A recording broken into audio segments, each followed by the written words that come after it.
Bienvenidos, muy buenas tardes. Las elecciones en Chile, que tienen también una impronta argentina, que enseguida vamos a revisar. Van al balotaje el candidato de la extrema derecha, el personaje que está a la izquierda, Kast, y Boric, representando a una izquierda real, no una izquierda tipo Bachelet, sino una izquierda más severa, más dura, en el propósito que tiene de verdaderamente establecer algunos cambios tan necesarios en una sociedad tan despareja, tan desigual como la chilena. Hay entusiasmo de los dos lados, ahora vienen los diversos alineamientos de los que quedaron afuera del poco más del 50% de votos que obtuvieron 28 a 26 el candidato de la derecha y el de la izquierda, con una ventaja al hombre que está detrás de la bandera de Chile, el canoso seguidor de Pinochet, Kast, que ya tiene algún inconveniente con la Argentina porque el embajador Rafael Bielsa, conversando por radio, dijo que Kast es un hombre muy enemigo de la Argentina.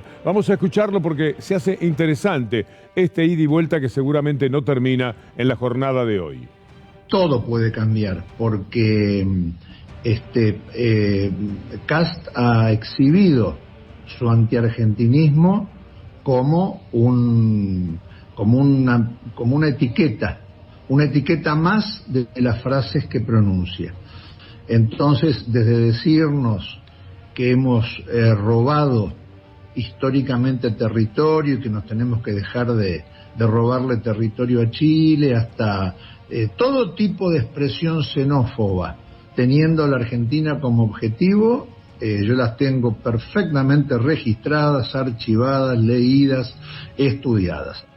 Y pese a esto que dice Rafael Bielsa, de tenerlo archivado, y dice bien, porque ahora lo vamos a demostrar, que la Cancillería chilena emitió un comunicado confrontando con Rafael Bielsa, en el que dice que el gobierno de Chile rechaza las declaraciones del embajador de la República Argentina, Rafael Bielsa, a un medio de prensa de ese país en la que se refiere a uno de los candidatos a la presidencia, José Antonio Kast. ¿De dónde viene lo que dice Bielsa?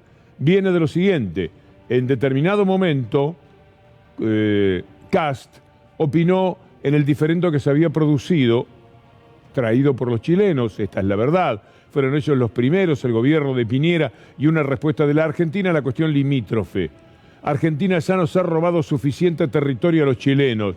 Espero que el gobierno se ponga firme frente a los delirios expansionistas de la izquierda radical argentina. Siempre se ha tenido la sensación de este lado de que la historia marca que es al revés, pero de todas maneras, a lo que había respondido la Cancillería argentina sobre la posición de Piñera, Kast se despacha con esta acusación. Nos han robado suficiente territorio a los chilenos. La Argentina ha robado a los chilenos. Esto es lo que dice el candidato de Pinochet. Podría ser, si Pinochet viviera, seguramente sería su representante en estas elecciones.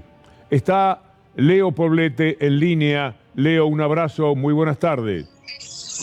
Un fuerte abrazo trasandino, Víctor Hugo, y para todos y todas quienes sintonizan C5N a esta hora. Aquí estamos en el kilómetro cero de la República de Chile, sobre la Alameda, el Palacio de la Moneda detrás mío, y bueno, esta situación que estamos viviendo aquí en el país posterior a la primera ronda que se celebró ayer, que además incluyó elecciones parlamentarias y que, bueno, ha decantado, como ustedes muy bien ahí señalaban, en la segunda vuelta entre el pinochetista Kast y Gabriel Boric de la Alianza Antineoliberal de centroizquierda Apruebo Dignidad. Acá y ayer estuve en el búnker de Gabriel Boric. Te puedo decir, Víctor Hugo, de que ahí había mucho optimismo de que esto se va a poder dar vuelta el día 19 de diciembre. Claro, uno mira la cuestión y dice, bueno, aritméticamente, matemáticamente no me cierra si uno toma la votación del propio Kast, la votación del oficialista Sebastián Sichel, que dicho sea de paso se desplomó ayer y se confirmó lo que decían las encuestas, y si se toma también la votación de Parisi, superaría mucho más la candidatura de Kast sobre la de Boric. También hay otro tema histórico, y es que quien llegó segundo en una primera vuelta en este país desde 1990 nunca después ganó el balotaje. Bueno, desde el comando de Gabriel Boric dice, esta es otra elección, aquí se pone en juego cosas muy graves. Estamos enfrentando un declarado pinochetista que ejerce la negación de los derechos humanos y de que en este país nunca hubo terrorismo de Estado. Y bueno, eso también crea nuevas condiciones y habrá que ver cómo se desarrolla este cuadro en las próximas 3 semanas y pico que quedan. ¿Alguien se ha animado a dar, Leo, algún número de lo que puede suceder en el balotaje? ¿Hay alguna encuesta relativamente seria? No, hasta el momento ninguna. Te diría que Santiago de Chile hoy está en una situación de viendo lo que pasó ayer, especialmente también del lado, ¿no?, del comando del búnker de Gabriel Boric, viendo también cómo se empieza a rearticular todo este escenario ya para entrar en tierra derecha a lo que va a ser el balotaje el día 19 de diciembre. Otros candidatos, entre ellos Marcos Enrique Ominami, Eduardo Artés, han señalado su apoyo a Gabriel Boric. Jasna Proboste, que pertenece a la Democracia Cristiana, dijo que eso tenían que verlo en su partido, ver cómo iba a avanzar eso. El Partido Socialista ya le ha expresado el apoyo a Gabriel Boric. Está todo en una situación de necesidad de decantar para ver en los próximos días ya tener más claridad en cómo sigue. Qué cosa increíble, Chile, tener un candidato que hizo la campaña desde afuera del país sin bajar a Chile, ¿no? Bueno, ese es otro tema. Acá se está hablando sobre los 12 puntos que consigue Franco Parisi, un candidato que, como vos bien decís, Víctor Hugo, está en el exterior. No puede entrar al país, además, porque tiene demanda por falta de pago de pensión alimenticia y puede tener problemas a la hora de entrar al país. Un caso realmente extraordinario el de Franco Parisi. Ahí hay mucho análisis qué va a pasar con ese 12% de votos de Franco Parisi, hacia dónde se van a ir, si se van a ir algunos de ellos hacia la derecha. Algunos dicen no, esos votos se van a ir a su casa. Es un voto muy de capas medias, es el tipo de voto que se vayan todo, algo parecido a lo que tuvimos en la Argentina allá por el año 2001, absolutamente apático con el tema de la política. No hay claridad qué va a pasar con ese 12% de Franco Parisi. Lo que hay claridad acá es que la separación entre Kast y Gabriel Boric son 150.000 votos. Lo que nos dicen desde el búnker de Gabriel Boric es que eso es accesible y se sienten absolutamente en carrera para poder dar vuelta ese resultado el 19 de diciembre. Leonel, una pregunta importante. Sabemos que ahí no son obligatorias las elecciones. Sabemos que votó un poco más del 50%. ¿Cómo se va a trabajar para convocar a la gente de los distintos partidos para que vayan a votar? Porque eso también puede ser fundamental. Algo parecido pasó aquí cuando era obligatoria y hubo gente que no fue. Bueno, el peronismo recuperó votos porque la gente fue. ¿Cómo está esa gente que no va a votar? ¿Se la puede convocar, no se la puede convocar? ¿Hay algún número de cantidad de votantes que se puede llegar según los antecedentes? Darío, un fuerte abrazo. Esa es la pregunta del momento. Claramente creo que todo el mundo que analiza esta situación que está viviendo por estas horas Chile se hace la misma pregunta. ¿Cómo nosotros y nosotras vamos, interpretamos, interpelamos, entregamos algún discurso, alguna palabra, algún gesto a esas personas que no se movilizan a votar? Estamos hablando de millones de personas que en este país no se movilizan a votar. Habrá que ver cómo sigue esto, qué hace también el campo popular chileno como para estimular una conversación, estimular una forma de canalizar toda esta apatía, toda esta inmovilización por parte de millones de personas que, dicho sea de paso, esto creo que es muy importante decirlo, son víctimas de este modelo de desarrollo tan desigual que es el neoliberalismo. Es la gran pregunta en este momento. Bien. ¿Cómo se va a interpelar a estas personas? Leo, gracias, como siempre. Un fuerte abrazo. Abrazo. Leo Poblete, desde Santiago de Chile, del kilómetro cero. Nos damos el lujo de esta presencia para hablar de las elecciones en Chile, pero también las hubo en Venezuela, y allí el oficialismo de Maduro, el chavismo, ganó por amplísimo margen. De 23 estados, ganó en 20. Había observadores europeos de todo tipo, con lo cual La democracia de Venezuela será fortalecida por el reconocimiento que indudablemente tendrá que haber, porque las elecciones fueron tan legítimas como siempre, pese a todos los inventos que se han hecho con relación a Venezuela por esa derecha que no puede competir porque no se une. Sus tremendas vanidades, sus intereses contrapuestos son los que determinan cierta facilidad para que en un país donde votó solamente el 42%, un poquito menos de la población, de 40 millones, hubiese una diferencia muy clara en 20 estados. De 23, 20 fueron victoria de Maduro, del chavismo, lo cual marca claramente una imposición democrática, un empoderamiento de las clases populares de Venezuela muy importante, que vamos a conversar ya mismo con Marco Teruggi. Muy buenas tardes, Marco, ¿cómo estás? Ah, no está todavía. Esperamos un instante y saludamos mientras a Lautaro Maislin. Muy buenas tardes. ¿Cómo va, Víctor Hugo? Buenas tardes para vos, para todos ustedes. En breve vamos a estar analizando la interna de Juntos por el Cambio. Habló Facundo Manes y dijo que el PRO no ganó las elecciones ni tampoco Mauricio Macri pudo reivindicar su gobierno. Vamos a entrar en breve en este análisis, Víctor Hugo. También vamos a estar hablando de lo que es la Marcha por Lucas.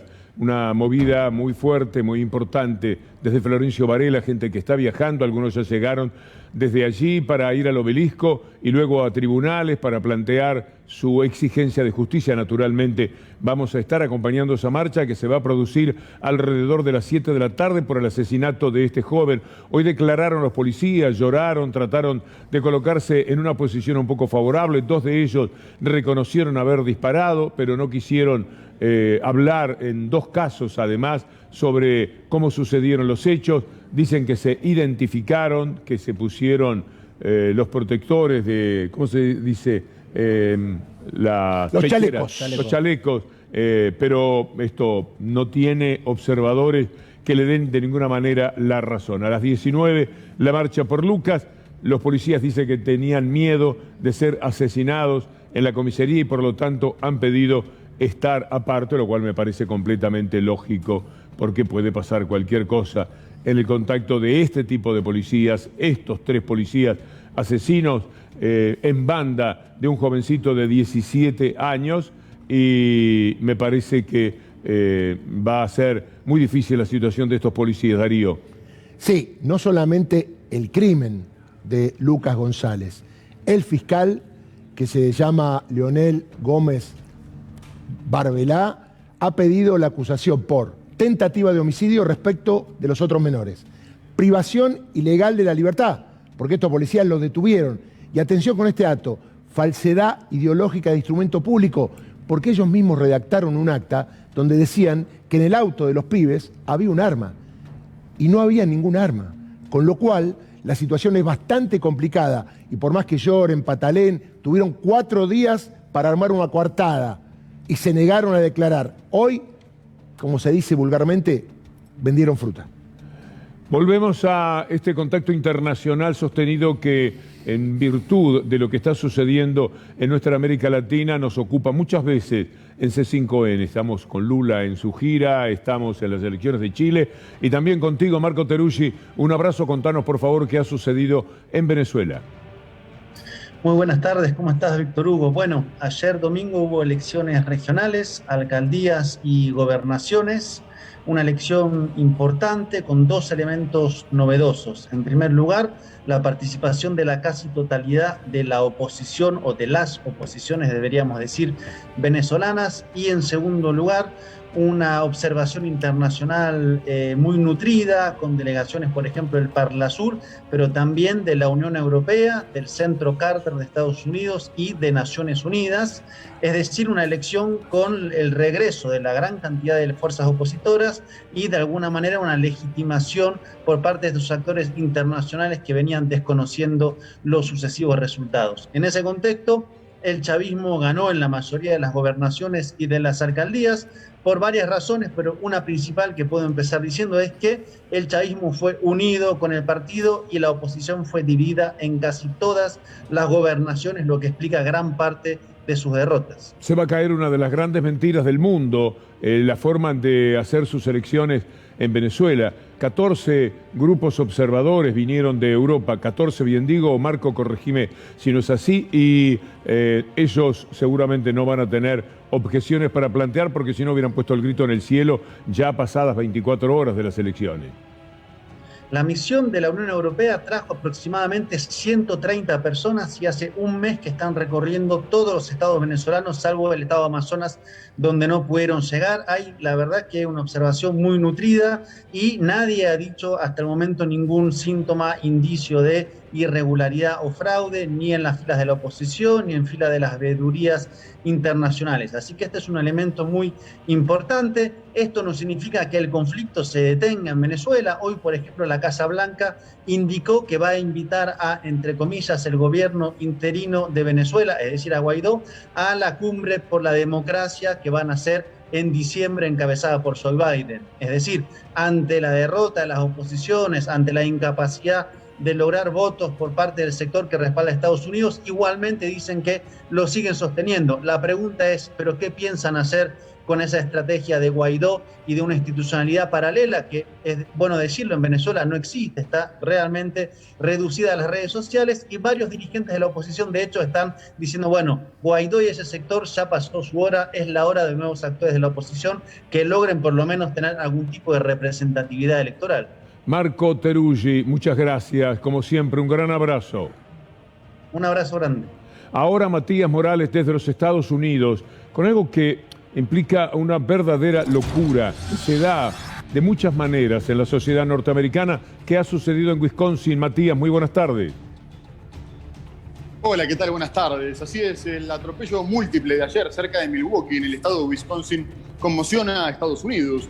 Un hombre que al parecer huía de otro incidente arremetió con su camioneta contra una multitud que celebraba en las calles un desfile de Navidad, dejando casi medio centenar de víctimas. En total murieron 5 personas, mientras que otras 40 resultaron heridas, entre las que se encuentran 18 niños de entre 3 y 16 años. Por su parte, las autoridades comunicaron que no habían encontrado indicios de que haya sido un atentado terrorista, ni que estuviera relacionado con ningún tipo de ideología. El sospechoso, que fue arrestado poco después, es un afroamericano de 39 años, llamado Darrell Brooks, un rapero amateur con antecedentes penales por violencia de género y otros delitos. Por lo pronto fue imputado con 5 cargos de homicidio intencionado en primer grado, aunque seguramente se le terminen agregando más. Bien, Matías, hay otro tema que te habíamos planteado previamente. ¿Cuál era, Fede? Rittenhouse, sí. El supremacista blanco Rittenhouse es un hombre que cruzó de estado para atacar una marcha de ciudadanos de negros que naturalmente estaban peleando por sus derechos generalmente desconocidos. ¿Quién es Rittenhouse? ¿Qué es lo que pasa con él? Bueno, Rittenhouse fue absuelto el pasado viernes, lo que volvió a aumentar la tensión. La absolución de Rittenhouse, que mató a 2 personas e hirió a una tercera, como bien decís, en una protesta racial en Kenosha en el 2020, volvió a aumentar la tensión racial en Estados Unidos y hubo protestas en ciudades como Nueva York, Portland y Kenosha. En agosto del año pasado, Rittenhouse fue a una manifestación en la que se protestaba por la muerte del afroamericano Jacob Blake a manos de un policía blanco y fue armado con un rifle semiautomático, asegurando que buscaba proteger la propiedad privada. Pero tras un forcejeo, Rittenhouse disparó su arma en un hecho que fue considerado por el jurado como defensa propia. A su vez, estas nuevas protestas por la absolución de Rittenhouse terminaron en hechos violentos, daños materiales y varios detenidos. Muchas gracias, Matías. Es una locura, es una situación que a veces uno dice, ¿cómo pueden sobrevivir en esa sociedad marcada, signada por la permanente violencia? Gracias, Matías. Hasta mañana. A ustedes, hasta pronto.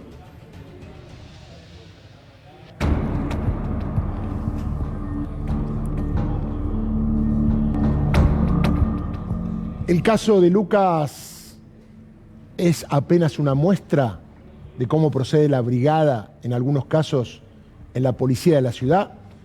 Hoy apareció una nota de investigación en el diario Clarín, que tiene que ver con recorrer con testimonios lo que dicen los vecinos de la zona donde mataron a Lucas. y es escalofriante. Ahí vamos a ver qué pasa en esa zona y qué pasaba con ese auto, el Nissan viejo color champagne, y cómo operaba la brigada de policías que mató a Lucas González. Mire, prepárese porque esto ya es una investigación aparte de la causa de Lucas. Escuchábamos recién que ya hay una denuncia penal acerca de lo que dice la nota de investigación de un colega del diario Clarín sobre el proceder de estas brigadas. Ahora vamos a ver algunos ítems de lo que decían los vecinos en esa nota, con mucho miedo para no ser identificado. Si andás en moto, primero te apuntan y después te sacan la llave. Recién cuando te reducen te dicen que son policías. A esos 3 solo lo vimos con gorras o chalecos de policía cuando había operativos o allanamientos. Acá, si sos guachito y la brigada te ve en una moto o en un auto, te frena y te pregunta, ¿cómo tenés una moto? O ¿de dónde sacaste el auto? Te van a pedir todos los papeles, van a comprobar que te funcionan las luces y lo que te imagines para encontrarte faltante para extorsionarte. Esto lo dicen los vecinos. La brigada de la policía de la ciudad aprieta hasta los comerciantes o feriantes. Siempre andan en autos sin patentes y te apuntan antes de identificarse. Esos 3, ahí lo vamos a ver, por los policías detenidos, vivían frenando motos y autos que salían de la villa. Todo esto es testimonio de vecinos a los cuales hay que cuidar. Un ex brigadista, es decir, compañero de estos hombres, decía, la brigada se encarga de juntar plata de cualquier manera. Se extorsiona a comerciantes, manteros, prostitutas, vendedores de drogas y a sus clientes. A nivel de investigación, solo se trabaja en casos de inseguridad muy mediáticos. Y atención con esto que le voy a leer. Una razón para que se sumen a la brigada es que tenga más pinta de chorro que de vigilante. El policía de brigada es un ladrón con chapa. Recauda para el comisario y para él. Todo esto está en el diario Clarín. Exactamente, en una nota de investigación. Por lo menos ha hecho periodismo. Absolutamente. En esta jornada sobre este tema. Es interesante porque marca cuál es el comportamiento según los vecinos, según lo que transmite el cronista que firmó la nota con respecto a ese comportamiento que los vecinos le adjudican a la policía, por lo menos a una buena parte de la policía y a estos que están involucrados en este caso de un auto que era conocido, el auto desde el cual trataron de cerrarle el paso a los 4 chicos que iban con Lucas, a los 3 que iban con Lucas. Un dato, hoy agregaron que aparentemente tenían una orden judicial para hacer un operativo. Obviamente esa orden judicial no está y en realidad si iban a hacer un operativo no tenía nada que ver con los pibes. Ese Nissan tiene infracciones por 214.000 pesos. Es decir, es un Nissan con una patente que, permítanme la expresión, hace lo que se le canta a la hora de andar persiguiendo pibes que parecen negritos, que viven en la villa y que eventualmente después no sabemos para qué. Los aprietan o sí sabemos. Pero es un auto ¿y para qué lo usan? Es un auto particular. Exactamente. No es un auto policía. No es un auto policía. policía. O sea, que 4 personas te hablan desde un auto y te dicen entregate o identificate o lo que fuera y vos tenés el derecho de decir ustedes quiénes son antes de preguntarte esto pensando que te pueden asaltar, te vas. Y ¿Qué es lo que hicieron los muchachos? Un dato, Víctor Hugo, no sé si habrá visto alguna vez cuando vas en auto que generalmente se para a motoqueros. Es muy raro que paren autos. Siempre la gente en la moto. ¿De dónde sacaron la moto? ¿Cuánto vale la moto? ¿Quién te la prestó? Habló el abogado de la familia, Gregorio Darbón, en una conferencia que dio junto al ministro de Seguridad de la Ciudad de Buenos Aires, Marcelo de Alessandro, y dijo que no es gatillo fácil porque no hubo delincuentes. Por eso quiero desterrar la palabra gatillo fácil. Gatillo fácil es una palabra que quizás los argentinos nos acostumbramos a escuchar cuando un policía corriendo un delincuente, quizás en vez de dar la voz de alto o utilizar otra forma de aprehensión, se apura y aprieta el gatillo. Acá no había delincuentes, por lo tanto no hay gatillo fácil. Yo lo dije en la conferencia de prensa en mi estudio, obviamente es un caso de violencia institucional, por eso también se ha acercado una organización que ha sido aceptada por la Fiscalía que tiene que ver con esto, con la violencia institucional. pensando que eran delincuentes según ellos. Los trataron como delincuentes. Esto es lo que ahora sepamos que no lo eran. En caso de haberlo sido, era gatillo fácil porque era juicio sumario. Me permito, en lo que corresponde a quien les habla, discrepar un poco. Para mí es gatillo demasiado fácil, porque además va contra inocentes. De todas maneras debe ser una cuestión que hace a lo semántico en el comportamiento del doctor Dalbón, dicho esto con todo respeto. No, el tema es violencia institucional y está muy bien lo que decís. Gatillo fácil es un precio muy barato, es decir, no hemos acostumbrado a gatillo fácil como que, gatillo fácil ¿qué? Gatillo fácil son homicidios, a delincuentes que están en fuga y que en muchos casos no están armados. Va por ahí lo que dice Dalbón, evidentemente. Sí, habló también el guionista Birmayer y tiene una curiosa teoría porque le echa la culpa al gobierno nacional de un hecho que cometió la policía de la ciudad. Yo creo que el presidente Alberto Fernández produjo un sistema de ley de la selva en el país durante las restricciones totalmente insensatas de la pandemia. Soltó a los homicidas y encerró a los inocentes.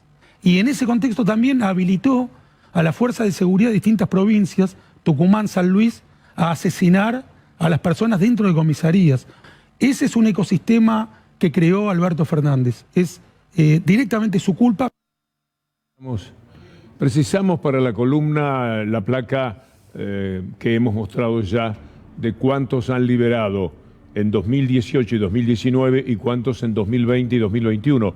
Lo podemos encontrar y escuchar otra vez a este señor en esas declaraciones. Hay que sentirse muy impune, muy favorecido, muy perteneciente al establishment para dar esta vuelta insólita de poder culpar al gobierno nacional con una mentira, con un dato falso, con un dato que no se corresponde. Dennos unos minutos y les vamos a mostrar a ustedes cuál es la realidad de egresos de las penitenciarías de la República Argentina en 2018 y 2019. Les voy a decir de memoria: 26.000 en 2018 y 2019 y 12.000 en 2020 y 2021. Pero a mí me gusta verlo en la gráfica para que ustedes puedan tenerlo, así que más adelante los vamos a compartir porque esto tiene ya algunos días. ¿Cómo puede decir eso? ¿Cómo puede? Ahí está. Está en la realidad. Bravo a nuestro equipo de producción, fantástico. Menos de un minuto demoraron. Ahí están los egresos del 2018 y del 2019. Vayamos a la derecha, donde está la suma. 2018 y 2019, la columna amarilla, PRO, 26.350 egresos. La columna azul, 2020 y 2021, egreso de las penitenciarías. Gente que quedó libre, 12.000, digamos 13.000, la mitad de los 2 años de últimos del gobierno macrista. Pero esto es desarrollar la impunidad, porque el periodista que está enfrente, Nelson, tiene que saberlo, si no, no se puede encarar la responsabilidad periodística. No nos pueden decir cualquier cosa como esta y que pase, porque acaso lo interesante sea mortificar a un gobierno que en este caso no tiene nada que ver, pero de todas maneras, pese a todos los ataques, le tienen que tirar también lo que ha sucedido en el asesinato de Lucas a cargo de la policía política de la ciudad de Buenos Aires. En la columna pienso hablar de este tipo de impunidad de este hombre. Vamos a poner otra vez lo que dijo después de estas columnas. Pero Isasi es un hijo de esa impunidad con la que se desarrolla la vida de la policía política de la ciudad de Buenos Aires y de también el periodismo político de la ciudad de Buenos Aires extendido hacia toda la República Argentina. Es una vergüenza que se permitan esto que escuchamos de nuevo. Yo creo que el presidente Alberto Fernández produjo un sistema de ley de la selva en el país durante las restricciones totalmente insensatas de la pandemia. Soltó a los homicidas y encerró a los inocentes. Y en ese contexto también habilitó a la Fuerza de Seguridad de distintas provincias, Tucumán, San Luis, a asesinar a las personas dentro de comisarías. Ese es un ecosistema que creó Alberto Fernández. Es directamente su culpa. De todas maneras, habría que decir que tampoco se trata de un presidente responsable de lo que hacen los jueces. ¿Cuánto hay de distancia entre un juez que, de acuerdo a la ley, la mayoría de las veces, por lo que dicen los códigos, da una libertad condicional o concede una salida provisoria de la cárcel. ¿A cuánto está ese juez de lo que pudiera decidir el presidente de la República? Hay que tratar a la gente de imbécil para decirlo y para permitir que lo digan sin que nadie le salga al cruce, muy cruzados de piernas, muy tranquilos. No se puede vivir más así. No se puede vivir haciendo este tipo de periodismo que trae a determinados entrevistados para que digan, cuando ellos ya están hartos y demasiado visibles en los disparates que son capaces de señalar, traer entrevistados como Camburián, que ahora tiene que dar explicaciones después de todo lo que ha hecho antivacuna. Hay una impunidad que es la siguiente, la de saber que todo un mecanismo mediático, judicial y político favorece este tipo de actitudes, sea ese señor que estaba hablando ahí, o sea el policía Isasi, que cuando va a Río Gallegos, a partir de ese momento, a apretar a una presidenta, imagínese usted, Isasi viajó a Río Gallegos a nombre de Bonadío y la policía de la ciudad de Buenos Aires para hacer cualquier desastre en torno a la vida de una mujer que había sido presidenta de la República 2 veces. Ahora póngalo en ese auto misterioso, póngalo adentro de ese auto con otros 2 compinches que andan recaudando de donde sea, atacando a 4 pibes. Sienten que son impunes, son los dueños del mundo. Y este tipo que estaba hablando ahí también siente que es un poco dueño del mundo, que con cualquier disparate que diga va a poder voltear verdades que a ellos les incumbe muchísimo más que a aquellas personas a las que tratan de señalar como culpables. Víctor Hugo, igual no hay que perder el eje, ¿no? Porque la Constitución Nacional es clara y se supone que los presidentes no se pueden meter en causas penales porque si no, obviamente son pasibles de juicio político. Y además, lo que hay que decir, que en la provincia de Buenos Aires fue Contegrán el que firmó, como jefe de los fiscales, la posibilidad de que haya libertades en función de la pandemia. Lo digo para que quede claro y que de alguna manera entendamos de qué va la cosa. Yo me pregunto, a esta altura, lo del periodismo es, y te lo pregunto a vos, porque lo hemos hablado, ¿es mala praxis? ¿No saben? ¿O es adrede? Yo creo que hay un detalle novedoso. Tratan de no saber. Ajá. Porque saber los compromete. Estudiar la situación los pone en una cuestión de conciencia muy pesada. Entonces, mientras solamente se leen ellos, leen Clarín y leen La Nación, bueno, ahí está. Y en consecuencia uno puede hablar en función de esas mentiras, teniendo ya la obligación de sospechar que se trata de mentiras, pero mientras tanto, como desconocen qué es lo que del otro lado se dice, una de las ventajas que tenemos de este lado es que los leemos a todos absolutamente, y en consecuencia el volumen de información se hace mayor y por eso no se cometerían este tipo de errores y de ignorancia, que ya a esta altura son deliberados. No saber ayuda a poder manejar las cosas de esta manera. Rafa Palavecino, muy buenas tardes. Buenas tardes, Víctor Hugo. Estamos en Plaza Lavalle esperando a todos los que vienen a marchar a pedir justicia por Lucas. Son los familiares y amigos que vienen desde Florencio Varela, pero vos ya estás pudiendo ver gente aquí en Plaza Lavalle, enfrente de los tribunales, quienes van a participar de este acto. Y además de la cara de Lucas, vos vas a ver muchas caras. Vas a ver familiares de Ariel Trovato, de Edgar Villar, también de Carlos Orellano. ¿Quiénes son ellos? También son víctimas de violencia policial en la ciudad, en distintas provincias. Ha venido mucha gente que ha pasado por lo mismo en solidaridad con la familia y amigos de Lucas, porque la verdad cuando se enteraron, y yo ya hablé con muchos de ellos, cuando se enteraron de lo que sucedió, volvieron a rememorar todo lo que les pasó. Mucha gente acá que está todavía persiguiendo justicia, justicia por sus familiares, justicia por sus hijos, justicia por sus hermanos, que han vivido exactamente lo mismo. Esta mañana estuvimos en una larga guardia a partir de la declaración de los 3 policías que ya se han retirado, ya los han derivado a una alcaidía porque van a seguir detenidos. Va a continuar el proceso penal, se van a pedir seguramente varias medidas de prueba para seguir con esta investigación, para poder justamente dar justicia para la familia de Lucas. Estoy con una de las amigas. ¿Cómo estás? ¿Tu nombre? Oriana. Oriana. Contame qué sentís hoy. La verdad que estoy angustiada, pero también emocionada por toda la gente que vino, que lo está apoyando hoy en día. Para mí es un montón esto. Siempre igual Lucas fue de motivar a mucha gente Y la verdad que no puedo creer todo esto. Es un montón de gente apoyando y que todavía falta venir porque están viniendo los colectivos todavía. Pasados solo días, han estado todos juntos, hemos estado también este fin de semana cubriendo toda esta situación. ¿Crees que va a haber justicia? Sí, yo creo que va a tardar mucho, o por ahí no tanto, pero sí se va a hacer justicia y por todos los chicos, que hay un montón acá de madres, familiares, que por todos los chicos que murieron y luego lo mataron en realidad. Pero sí, se va a hacer justicia. ¿Qué hablaron entre ustedes los amigos, luego de hablar mucho también con los medios, pero entre ustedes y sobre todo con esta participación de ustedes acá?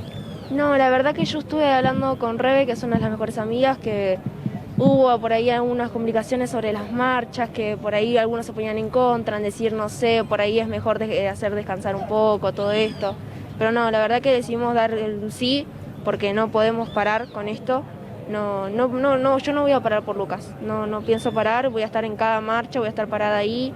Estuve en Barracas también estuve cuando pasó esto, que me enteré en el medio de todo y me tuve que volver lamentablemente. ¿Desde qué edad lo conocías, Lucas? Y yo tenía 13, ahora tengo 15 y lo conocí en Defensa y Justicia. ¿Cómo lo definías a él?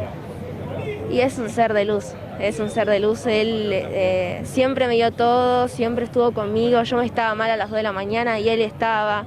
O por ejemplo, algunas veces tenía entrenamiento y me decía, che Ori, por ahí me tengo que levantar temprano, hablamos hasta acá y porque me tengo que levantar temprano, o tenía que ir a masajista porque un día o un momento estuvo lesionado, tenía que hacerse masajes y todo eso, pero la verdad que siempre muy responsable con lo que tenía y con lo que era. Muchas gracias por tus palabras. Bueno, una de las amigas de Lucas, una de las primeras en llegar del entorno. Ahora estamos esperando que van a venir desde la Diagonal, desde la 9 de julio, desde el obelisco donde van a llegar, van a marchar 1,5 cuadras hasta este lugar y se va a desarrollar el acto. Bien, Rafa, estaremos por allí prontamente. Está acercándose ya mucha gente y llegan además micros desde Florencio Varela. Exactamente, Víctor Hugo. Un dato importante. Hoy los policías fueron muy temprano a declarar, 7:30. Recordemos que tuvieron 4 días de garantía para planear su coartada porque escribieron lo que iban a decir. No contestaron preguntas. La actuación de llorar, de decir que están acongojados, eso formó parte de un show para tratar de conmover a un juez que obviamente le tomó la declaración. Darío, es muy claro en lo que uno puede intuir de situaciones como estas, que si tuvieran algo muy claro para decir, muy enfático y muy razonable, lo estarían diciendo, lo estarían gritando, no estarían escudándose en no puedo hacer declaraciones porque me comprometen, o en el arrepentimiento y el llanto por lo que ha sucedido, porque claro, están afrontando situaciones que los pueden dejar en la cárcel de por vida, o por lo menos 20 o 30 años. Es decir, la vida de ellos también ha concluido en los términos en la que la tenían, y no pueden concebir que habiendo sido tan poderosos hasta ayer nomás, habiendo sido personas dueños de calles, veredas, territorios, boliches, amos que entraban pisando fuerte a cualquier lado, ahora tienen que pedir llorando que por favor no los vayan a poner presos con los presos comunes, porque los pueden matar. Y sí, efectivamente, eso podría suceder y hará bien la justicia en no mezclarlos. Por cierto, corresponde ese derecho, porque hay una presunción de que pueden ser agredidos. Pero miren ustedes, lo que va de un semejante poder como el que ellos se atribuían a esta situación. Igual, Víctor Hugo, es una sobreactuación porque está previsto que los policías, cuando son detenidos, van a un pabellón especial, que es de fuerza de seguridad. Y un dato fuerte que iba creciendo, si no los detenían, podía pasar que cuando estaba la marcha, todavía los policías estén libres. Por eso el fin de semana hubo mucho movimiento. Hasta el gobierno de la ciudad estaba atento a la detención, porque en esta marcha, si los policías estaban en libertad, había mucho miedo a la reacción que podía tener la gente. Por eso, por suerte, fueron detenidos. Se presentaron el sábado a las 3 de la tarde en la comisaría. Volvamos a la nota gráfica que presentó hace unos minutos Darío, para luego, a continuación, mostrar un tuit de Leandro Santoro, el diputado electo del Frente de Todos por la Ciudad de Buenos Aires. Recordamos la nota: el Nissan viejo color champagne, cómo operaba la brigada de policías que mató a Lucas González. Y dice: en una recorrida de Clarín, los vecinos admitieron que conocían ese auto en el que se movían los oficiales que balearon al joven futbolista de 17 años. En relación a esta nota, tuiteó el diputado electo Leandro Santoro y dijo: de acuerdo a la nota publicada hoy por Nahuel Galeota en clarín.com, en el día de mañana nos presentaremos en los tribunales federales con Victoria Montenegro para pedir que se investigue la posible existencia de una asociación ilícita entre policías y funcionarios de la ciudad. Momento de establecer una pausa y ya venimos naturalmente en 3-4 minutos.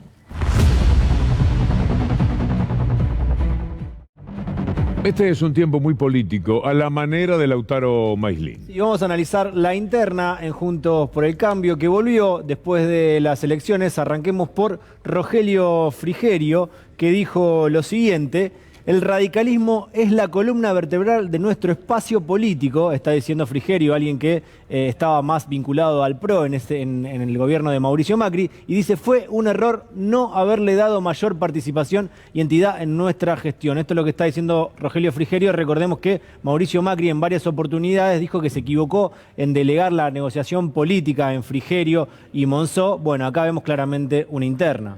Frigerio tiene el mérito de que bastante solo, separado de los mandos habituales del radicalismo, hizo una campaña muy buena en Entre Ríos, que le ha permitido una especie de, no sé si de reivindicación, pero ha revivido políticamente después de haber participado, y muy activamente, por cierto, del desastre del gobierno neoliberal. Sí, sin tanto apoyo al principio, después Víctor Hugo, cuando hizo una muy buena elección, obviamente varios salieron a felicitarlo. Pero de las victorias somos amigos todos, inmediatamente, claro, uno se anota. Igual, sí. Creo que esto tiene que ver con que el radicalismo está cobrando peso y tiene miedo que lo abandonen, ¿no? Sí.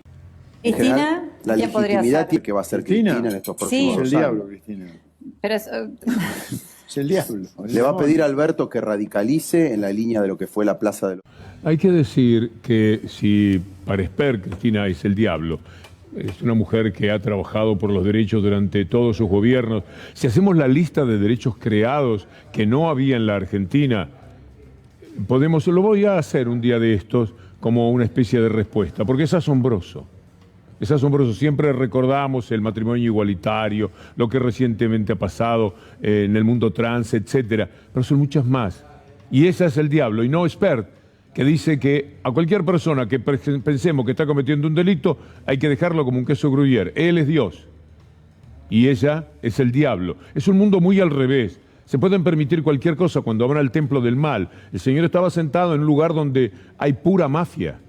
Sicarios de la mentira les llama el doctor Zaffaroni, como vamos a ver en la columna. Y así estaban, cuando ellos ya están hartos de mentir, hartos de sí mismos, de mirarse en el espejo mintiendo, recurren a personajes como estos para que digan las cosas bien fuertes que ellos quieren escuchar. Y ya se imagina como un ministro con superpoderes en un posible gobierno de Horacio Rodríguez Larreta. ¿Y por qué Larreta? no? Bullrich se imagina presidenta, Larreta también, María Eugenia Vidal, bueno, huyó de la provincia de Buenos Aires, pero le fue, dicen que mal, pero finalmente bien en la ciudad.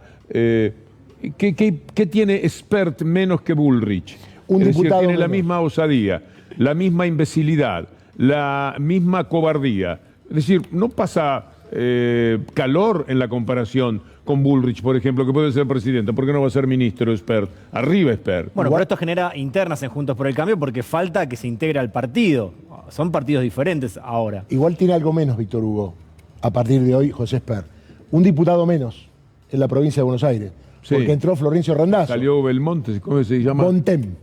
Bontem. Ese. Y salió. O sea que quedan dos. Es macana, nos hemos perdido un diputado de Un tipo con dos diputados quiere ser para el país. Yo sabía que había un motivo por el que andaba cabizbajo, medio tristón hoy, pateando chapitas.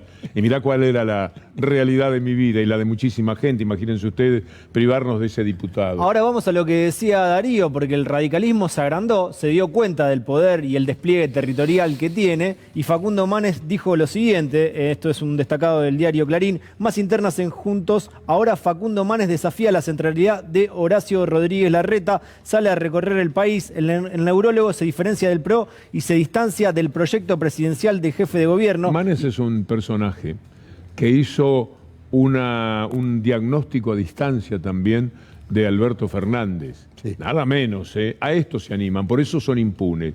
Porque este señor le tienen tapado los grandes medios una historia de la que por lo menos podría dar alguna explicación.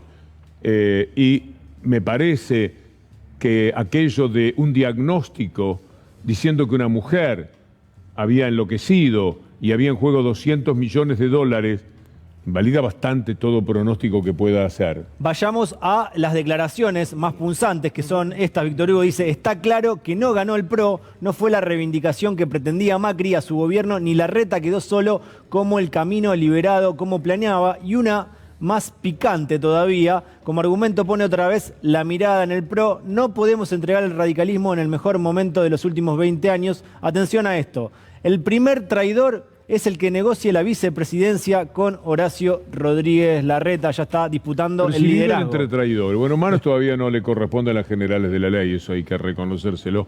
Pero todos los demás traicionaron. ¿A quién traicionaron? A Alfonsín, a la historia del radicalismo. Y entre ellos, por supuesto, ahí andan peleando por jefe de bloque de diputados, le están serruchando la vida a Mario Negri. Tal cual. Nada menos, ¿no? Porque Mario Negri no es bien visto ahora en el radicalismo. Todo lo que hemos dicho acá se ve que se dieron cuenta. Y ojo que el radicalismo está envalentonado. Atención que hay conversaciones para que... ¿Tienen con qué? ¿Ganaron cuántas provincias de las que ganó Cambiemos? ¿La mayoría? La mayoría. Tienen que ver con el radicalismo. Y es cierto lo que dice Darío, porque Mario Negri es el radical más amarillo de todos. Habló Ricardo López Murphy, también diputado electo, y dijo que no pudieron lograr las expectativas que tenían en la ciudad de Buenos Aires.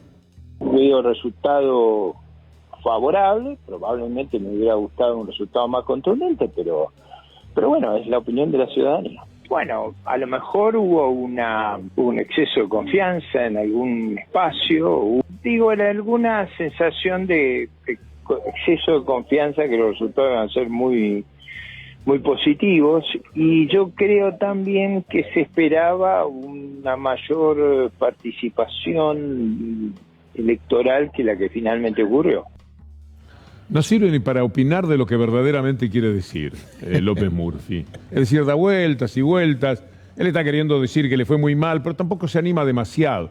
Llegar a esta edad para hacer el papel de López Murphy, la verdad, por lo menos, permítame decir, paso. Y está en sintonía con las declaraciones de Patricia Bullrich, que había chicaneado a María Eugenia Vidal sin nombrarla. Dijo, si ustedes recuerdan la semana pasada, que esperaban superar el 50%. Bueno, eso no sucedió en las elecciones en la ciudad de Buenos Aires. María Eugenia Vidal le contestó a Patricia Bullrich y dijo lo siguiente.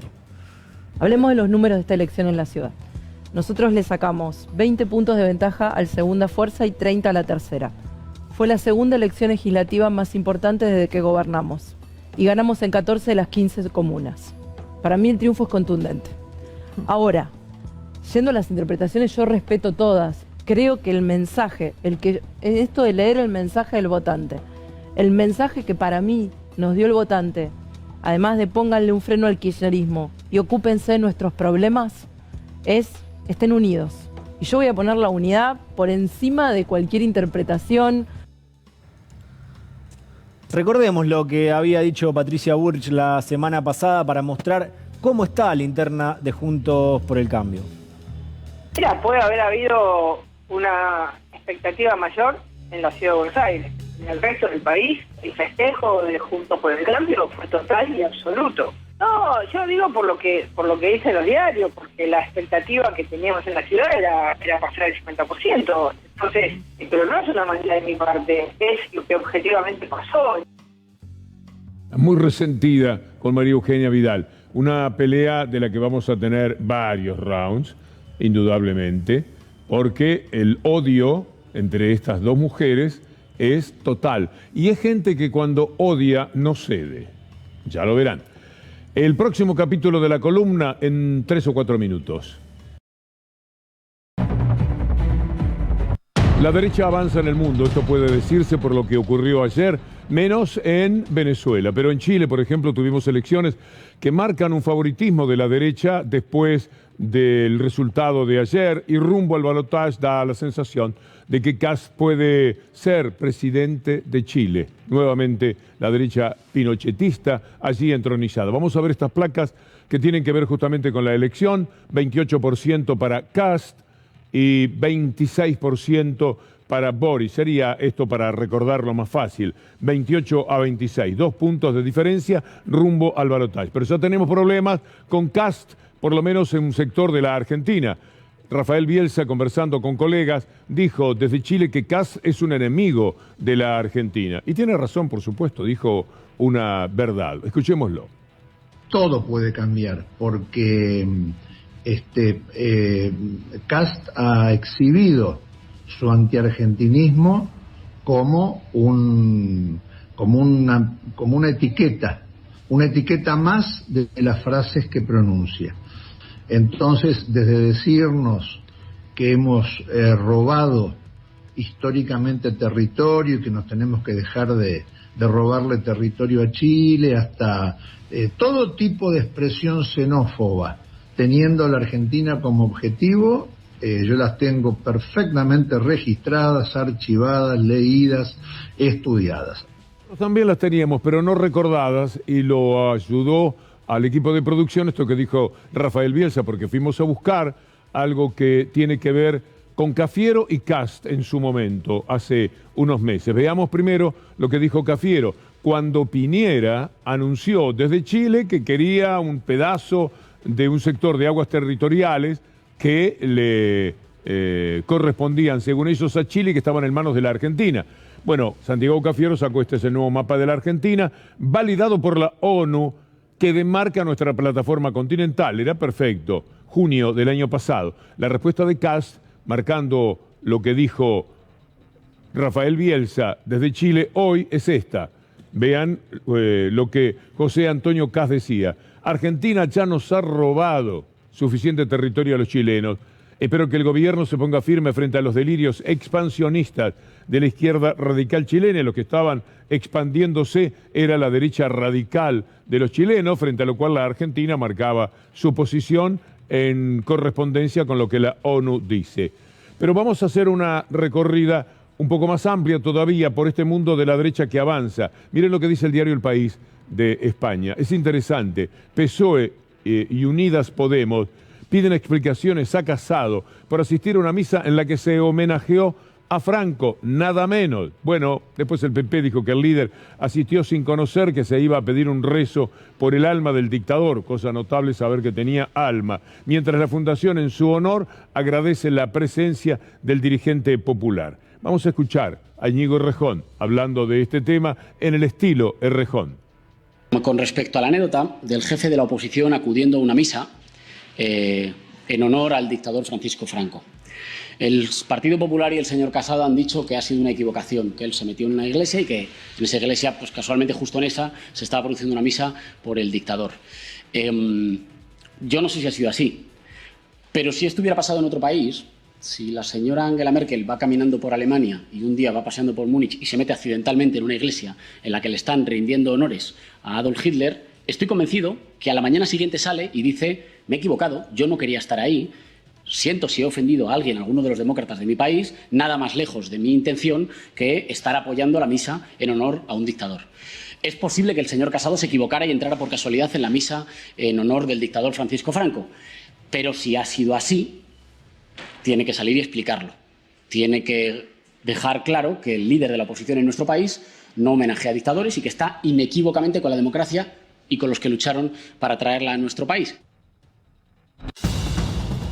Mientras uno se pregunta qué le pasa al mundo con este recrudecimiento de la derecha, reaparecen los franquistas, los pinochetistas en el mundo, tenemos otro tipo de aflicciones más urgentes. Por suerte, enhorabuena lo digamos, no en este momento en la Argentina, pero miren ustedes lo que está sucediendo en Europa. Ha llegado la 4ª ola de coronavirus a Europa.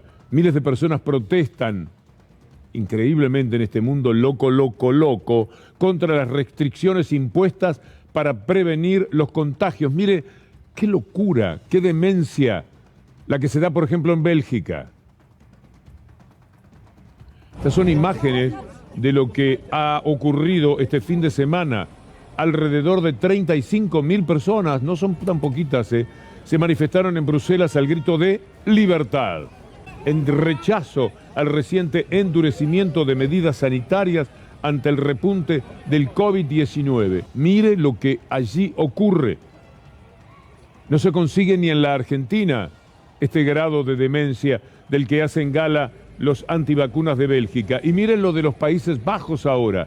Vayamos cerquita de allí, y esto es Países Bajos, también marchando contra la vacuna, contra lo que puede salvar vidas y promoviendo desde el presunto derecho a la libertad, la que ellos mencionan como tal, atentando contra la seguridad y la salud del resto de las personas que creen que vacunándose es el único camino posible, pero que todavía pueden estar contagiándose, porque la vacuna no liquida toda posibilidad de contagio. Puede ayudar a que sea mucho menos grave que en el pasado, pero el contagio perfectamente puede existir. Miren lo que pasa en Francia. En estos momentos, el fin de semana fue terrible, de marchas en Francia. La quinta ola de coronavirus comenzó como un rayo, un aumento del 80% en una semana, y la tasa de incidencias en 7 días pasó de 100 a 164 casos. Verán ustedes que si llegan a los 200 casos, otra vez cuarentena en Francia. Esto es algo que se ve venir. Vayamos ahora por un instante a Alemania y veamos lo que dice Merkel. Die gegenwärtige Pandemielage in Deutschland ist dramatisch, ich kann es nicht anders sagen. Die 4. Welle trifft unser Land mit voller Wucht. Und auch wenn es rechtlich keine Mehrheit mehr für die Fortsetzung der epidemischen Notlage von nationaler Tragweite gibt, kann es für mich keinen Zweifel daran geben, dass wir uns mitten in einer solchen Notlage befinden. Die Zahl der täglichen Corona-Neuinfektionen ist höher als je zuvor in der Pandemie. Und auch die Zahl der Corona-Patienten auf den Intensivstationen steigt steil an. Und erschreckend sind auch die täglichen Zahlen der Todesopfer. Wir müssen dringend beim Impfen vorankommen. Und deshalb möchte ich auch diese Gelegenheit nutzen, um für das Impfen zu werben. Es ist auch jetzt überhaupt nicht zu spät, sich für eine Erstimpfung zu entscheiden. Denn jeder, der sich impfen lässt, schützt sich selbst und andere. Tenga que decirse con ese énfasis que pone la mujer más importante de Alemania, que perdió el gobierno por el COVID. El COVID ha terminado con los oficialismos, va a perder Bolsonaro, va a perder Biden las elecciones de medio turno el año que viene, ya lo verán, porque ya está muy abajo. La gente de la derecha se enoja, los sectores políticos de la derecha aprovechan y sacan sus ventajas, porque nadie en el mundo prácticamente, por lo menos en países importantes, han conseguido resistir a lo que el COVID ha hecho con los gobiernos. Acá, en la Argentina, estamos bastante mejor que en Europa. Miren ustedes, ¿no les parece mentira? Todo lo que se ha hecho por la vacunación, pero aquí colaboraron mucho también los argentinos, porque la cantidad, el porcentaje de idiotas ha sido muy inferior a lo que tiene en Francia, Alemania o los Estados Unidos. Un avance clave, dice el Destape, para frenar una nueva ola de COVID-19. En 5 semanas ya se vacunó al 50% de los más chicos. Es una maravilla lo que se está haciendo en la Argentina. Los adolescentes son el grupo que avanza más lento. Preocupa que entre los de 18 a 39, algunos todavía no completan el esquema. Miren lo que dice Carla Bisotti, la ministra de Salud. Ustedes saben, la Argentina en otro momento del año recibió y fue receptiva a donaciones de vacuna. Ahora el stock de vacunas de la Argentina, la campaña de vacunación, los porcentajes de vacunación hacen posible que la Argentina se incorpore a ese sistema solidario y entonces haga donación de vacunas. El día de ayer se donaron 500.000 vacunas a Vietnam. El día de hoy está saliendo el avión a Mozambique con 450.000 dosis. Bueno, Cafiero, con Bisotti al lado. Después quizás podemos también escuchar a la ministra de Salud. La Argentina registró este fin de semana 3 muertes. No me animo a decir solamente 3 muertes porque parece que dejan de importar las muertes porque son 3 y no 800, como tuvimos no lejos en el tiempo. La Argentina tuvo 3 muertes. Podemos soñar con el día muerte 0 por COVID en la República Argentina. Nos podemos permitir eso y se lo debemos a quienes han trabajado. Se lo debemos al gobierno, se lo debemos al personal sanitario de todo el país. Es extraordinario lo que se ha hecho en la Argentina. Miren ustedes lo que pasa en el mundo. Y aquí solamente tenemos que agregar al buen momento por el que estamos atravesando, Dios quiera que esto se mantenga de esta manera. Pero la situación es completamente distinta. Lamentablemente hay otros temas que sí, duelen, que parten el alma en la República Argentina.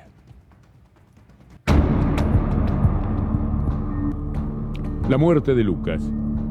La muerte de Lucas tiene que ver también con la diferencia de valor que tienen las vidas en las sociedades del neoliberalismo, en las sociedades capitalistas. Hay muertes, o vidas mejor dicho, que valen más que otras. Por lo tanto, la muerte está en relación a lo que valen esas vidas. Por eso ahí en el sur de la ciudad pueden manejarse como bandas policiales en algunos sectores, no toda la policía, pero muchos, como bandas policiales que se llevan todo por delante, recaudando a como dé lugar y terminando en la muerte en la que se ha culminado. Estas imágenes son ahora, ¿verdad? En vivo en tribunales, estamos asistiendo a la marcha y lo que es frente a tribunales, la manifestación de aquellos que acompañan a la familia de Lucas para pedir justicia. Tremendo lo que ha sucedido con todo esto, pero estamos hablando de las vidas que valen menos.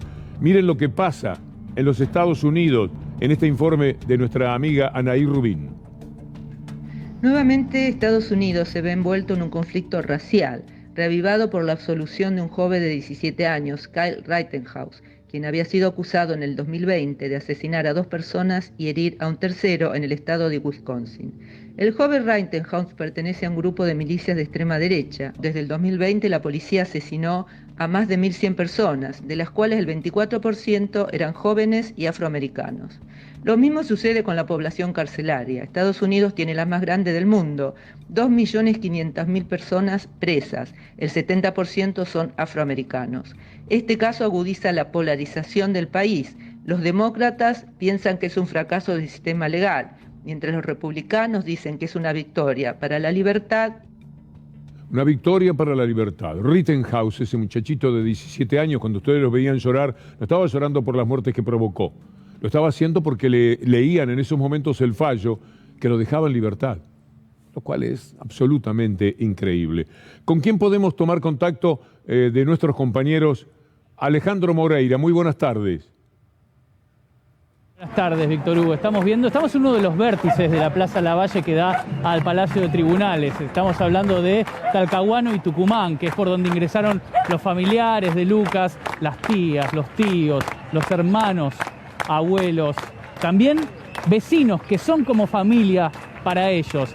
Luego, en unos minutos vamos a ver a los padres ingresando junto al abogado Gregorio Dalbón. Eso es lo que nos anticipaba la familia que organizó este encuentro para pedir justicia rápida, que la justicia actúe rápidamente, y en este caso también se acercaron personas autoconvocadas que piden justicia por otros Lucas, por otros chicos que también fueron asesinados de manos de policías.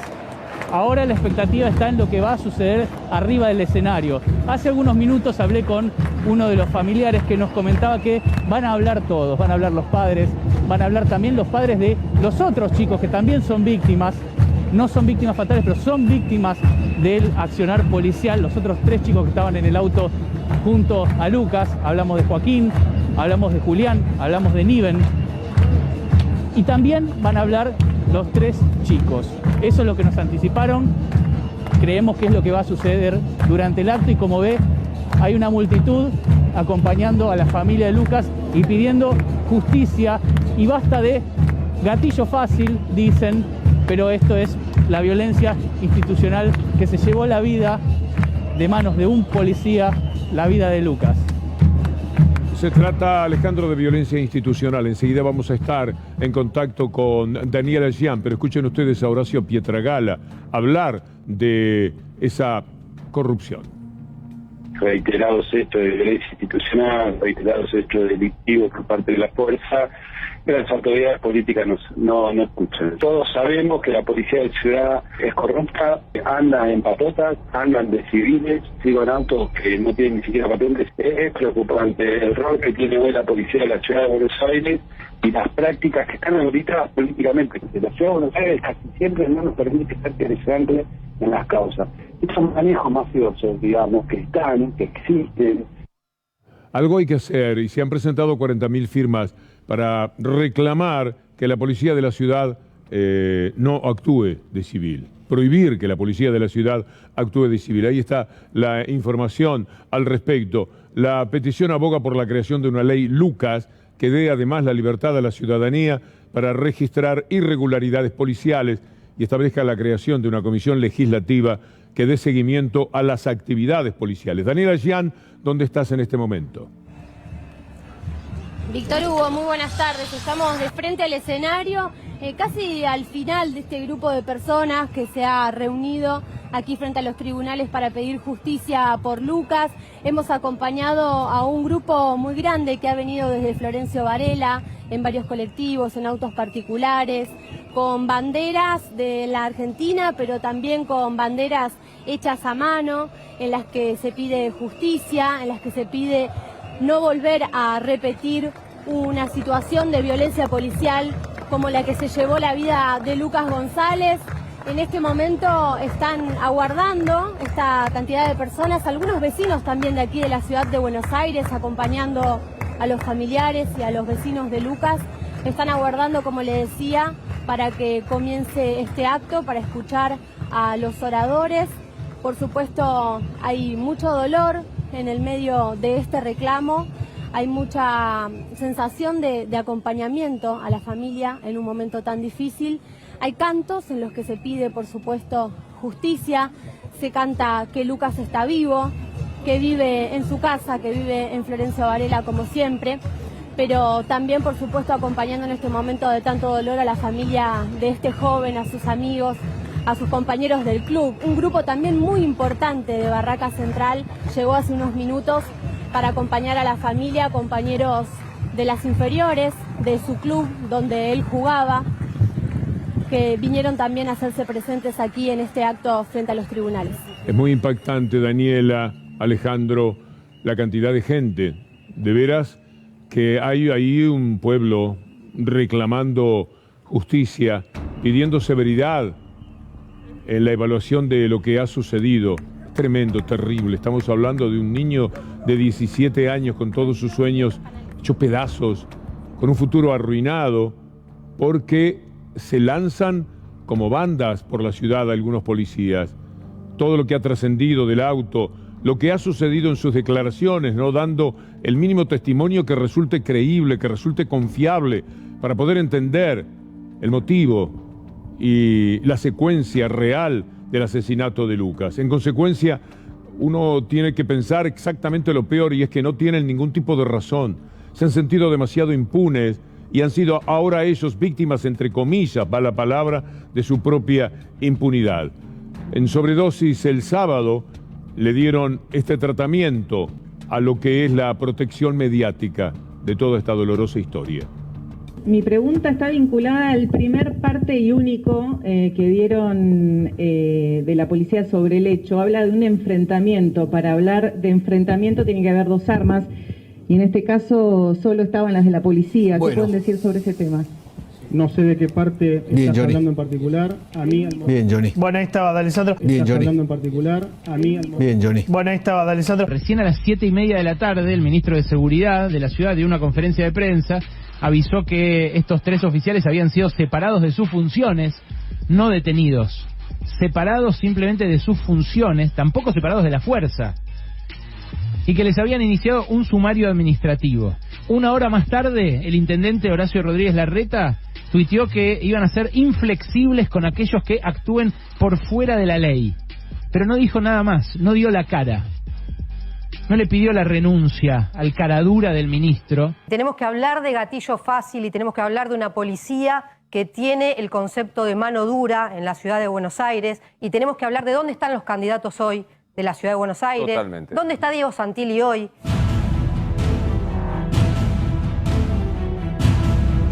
Diego Santilli está invitado hoy y ha declinado la invitación. Yo sigo insistiendo porque no me gusta mezclar las cosas. Son tres policías, no es la policía. No es la policía. Son tres policías, que no es lo mismo. Y no quisiera utilizar políticamente el caso. Eduardo, te están escuchando. Hola. Sí, te escucho. Hola, Nicolás, ¿qué tal? Un gusto. Si tuvieras que decirle algo al presidente, ¿qué le dirías? No quisiera utilizar políticamente el caso. Lo cual da asco. Yo te digo sinceramente, ojalá en cada rincón de la Argentina donde nos estén viendo ahora, ojalá recuerden todas estas cosas al momento de poner su voto el próximo domingo. Utilizando políticamente el caso, ¿no? Lo cual da asco. Cuidado con la politización, ya vimos, ¿no? La politización del caso, la policía de Larreta, ¿no? Yo pediría humildemente desde este lugar que no especulen con la muerte de nadie. No, Fernández cada vez que matan gente en el conurbano, ¿no? Recién estaba leyendo la noticia donde decía obviamente la policía porteña de la ciudad, ¿no? Digo, todo como que lleva al mismo lugar, es tan obvio todo. Hay algo que se llama impunidad. Y esto es una creación de la policía política de la ciudad de Buenos Aires. Ustedes pónganse en el lugar de Isasi. Isasi, con arma, con cargo, es oficial, un lugar importante. Ha trabajado para Bonadío, ha trabajado para la política de la ciudad. Ha sido perdonado y tolerado por los medios de comunicación. Cuando él va a llevarse por delante junto a otros oficiales de la policía de la capital, en Río Gallegos, la vivienda, el honor y lo que fuera, de quien había sido presidenta de la República 2 veces, miren lo habilitado que está, lo cómplice que es del sistema, para llevarse por delante a 4 pibes que estaban tomando un jugo después de un partido de fútbol. Porque es gente que se siente muy poderosa. Yo soy amigo del juez, yo soy protegido de Clarín, yo soy habilitado por la policía de la ciudad, por la policía de Macri, de Vidal y de Larreta. Soy el amo. Estos tipos deben estar muy perplejos ahora que tienen que estar llorando para que no los pongan con los presos comunes porque saben que los matarían. Lo cual está muy bien, el juez hará perfecto en no ponerlos juntos porque es como habilitar un crimen. Por supuesto que sucedería algo espantoso, porque es espantoso lo que han hecho, el comportamiento que han tenido. Pero piensen ustedes, saliendo de la figura de Isasi, lo que significa la creación monstruosa de medios de comunicación, de el gobierno de la ciudad de Buenos Aires, en toda su historia, es la policía de la ciudad, es una policía política. Isasi se siente parte de eso, lo llama el juez Bonadío y le dice, mire, hay que ir a hacer esto. Era ilegal lo que estaban haciendo en Río Gallegos. Él es invitado por la justicia y por la política a hacer algo ilegal junto con 5 cómplices. Y mientras tanto es tolerado por los medios de comunicación que no dicen nada de lo que estaba sucediendo y cuando hablan en contra de la víctima, que había sido Cristina Fernández de Kirchner. ¿Qué más puede pedir una persona para decir soy el dueño del mundo? ¿Quién me va a llevar a mí por delante? Saco el revólver y le pego a cualquiera, te mato cuando se me antoje. Dame la plata que tengas ahí. ¿Por qué motivo? Y no sé, no tenés luz en la moto. Vamos, dame la plata. Y por 1000 cosas más. Y eso es el sur, no es el norte con el que no se meten en la ciudad de Buenos Aires, tan tajantemente separada en todo sentido. Bueno, tantas comunas del sur que votan derecha y después oran, se quejan y patalean.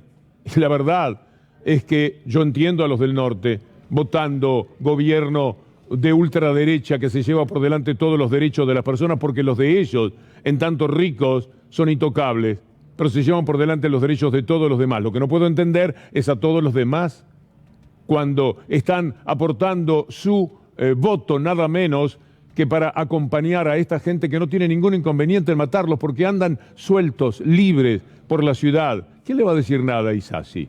Si fue cómplice de Bonadío, de Rodríguez Larreta y protegido de Clarín y de Nación. ¿Usted leyó algo de lo que sí escribía en aquel momento nuestras voces de Gabriela Cerruti sobre lo que estaba pasando en Río Gallegos? Nada. Ocultaron el tema y cuando tuvieron que decir algo, porque algo trascendió, lo hicieron en contra de la víctima y a favor de los victimarios. Entonces, ven 4 pibes ahí, andan buscando plata, andan recaudando y terminan pasando este tipo de cosas. No tienen explicación para dar. Como bien dijo el doctor Darío Villarruel, no pudieron conseguir una explicación que pudieran dar después de 4 días que estuvieron libres, porque increíblemente pasó eso. Mataron a un pibe con balazos en la cabeza, se supo inmediatamente que era mentira lo que estaban diciendo y no los pusieron presos. Pudieron armar entonces algo más o menos sólido, nada. Te pusieron a llorar, a pedir que no los manden con los otros presos, a decir sí, yo tiré, el otro no, yo no tiré. Sí, nos pusimos los chalecos cuando todo el mundo entiende que no, todo el mundo, los que fueron testigos, que los hay, que no se pusieron los chalecos. Y los propios pibes, las víctimas, contándolo. Terrible lo que sucede. Volvemos a la marcha, si te parece, Federico, por un instante. Rafa Palavecino. Busca de justicia, no hay otra cosa. No le busquen otra cosa. No hay política. Pedimos bandera y pedimos vela. Banderas argentinas que nos representan a todos. Las velas nos representan a todos.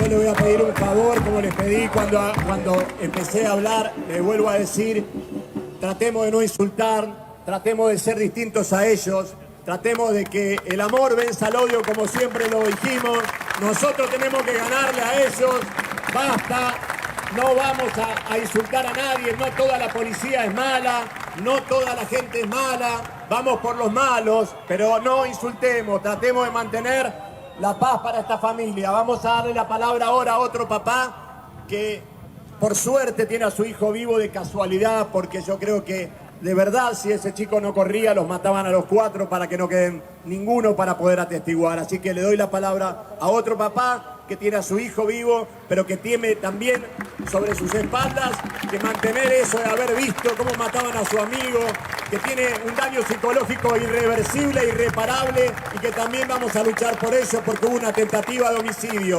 Tiraron más de 12 tiros.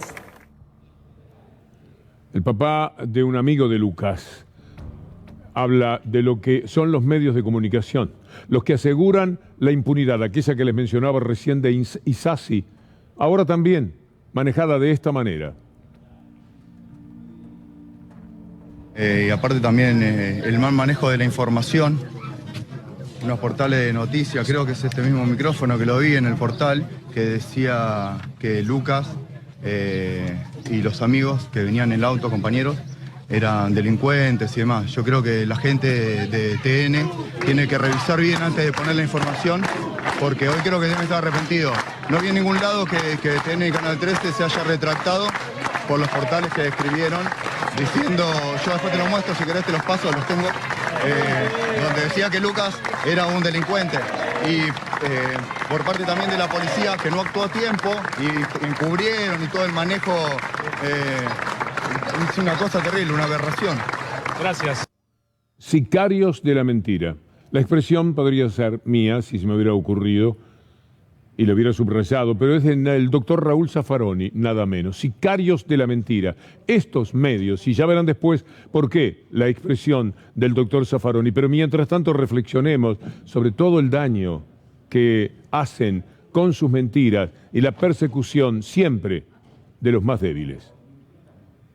Y no dije nada, me tuve que callar en el medio de la campaña electoral. Me tuve que callar porque pasó una cosa muy desagradable, me censuraron de alguna manera, hablando con un colega suyo, y con motivo del asesinato del kiosquero, dije que podía confundir un asesino con un pendejo tontito. Lo dejé muy claro, dije no se puede llenar la cárcel de pendejos tontitos, pero no de asesinos, claro.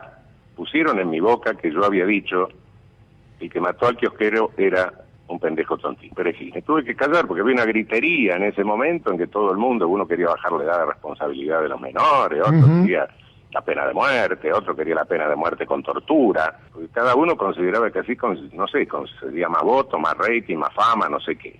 En medio de esa gritería me tuve que callar, es una censura. Me tuve que callar porque si decía algo me iban a hacer decir otra cosa. Me pregunto, ¿eso es periodismo? Estos tipos han estudiado para eso, han hecho carreras de comunicación para eso, y son estos tipos sicarios de la mentira. Los tipos se miran al espejo a la mañana y ¿qué cara ven? Ven la cara de alguien con muy poca madre. Sicarios de la mentira, una definición perfecta, porque todos los días asistimos a esta locura. Lo que al doctor Zaffaroni le aflige o le afligía especialmente son estos títulos, veámoslo. Zaffaroni habló sobre el asesinato del kiosquero. Encerrar ladroncitos no va a evitar los homicidios. Sigamos a otros diarios a ver. Aquí está la mafia de Clarín. El crimen del kiosquero. En vez de hablar, ¿por qué no evitan que maten? Excusas de Axel Kicillof y Aníbal Fernández. El delito es viejo y de todo el mundo. El crimen del kiosquero, en vez de hablar, ¿por qué no evita que mate? La víctima es él, los victimarios los demás. Escuela del ex juez de la Corte Zaffaroni, que sigue haciendo escuela. Y uno más, la otra mafia, que es la de los Aguiar. Diario La Nación. Perejiles que matan. Cuando el doctor Zaffaroni argumenta en defensa de su pretendido garantismo que si alguien cree que por encerrar más perejiles se van a evitar los homicidios, está equivocado. Está diciendo una pavada grande como una casa. Esto era lo que recogieron los medios y, por supuesto, provocó la expresión sicarios de la mentira del doctor Zaffaroni. Volvemos a Daniela Gian. Víctor Hugo, en estos momentos está hablando el abogado Gregorio Dalbón. Recién tomaron la palabra también los padres de dos de los chicos que iban con Lucas en el auto. Claramente agradecieron por el gran acompañamiento que hay en este momento en la marcha, expresaron su dolor. Mientras tanto se ven imágenes muy dolorosas de los propios chicos arriba del escenario llorando, abrazados con su familia, y también de todas las personas, vecinos, amigos, gente del club que vinieron a acompañar a estas familias aquí en la plaza enfrente a los tribunales. Vemos la cara de Lucas, el pedido de justicia en los carteles, en todas las fotos que se han traído hasta esta plaza. Mientras tanto, arriba del escenario continúa este acto y aguardamos, por supuesto, por la palabra de los padres de Lucas. Desde el comienzo se hizo hincapié en que van a ser ellos los que lleven adelante este acto. Los únicos oradores serán las familias de los chicos, la familia de Lucas principalmente, y estamos esperando por su palabra. Él es el papá de Niven, desde ahora se llama Salvador. Él salvó a mi hijo, como todos los hijos de todos nosotros, que salen a jugar a la pelota. Él es futbolista, no es delincuente. Sí, gracias. Acá está Lucas. Acá lo siento, acá está Lucas, gracias. Van a hablar también los chicos van a hablar, aquellos que estuvieron ahí en ese momento van a hablar, pero no van a hablar del hecho, van a hablar del corazón, van a contar quiénes son, van a decir qué es lo que pasaron, van a decir quién era Lucas, van a decir los sueños que tienen y los sueños que tenía Lucas. Pero no van a hablar del hecho por una cuestión de secreto profesional. Pero los chicos también van a hablar porque este es el acto para ellos, para que se puedan desprender de tanto dolor. Ustedes que los abrazan, ellos los abrazan a ustedes también. Así que la palabra de los chicos también.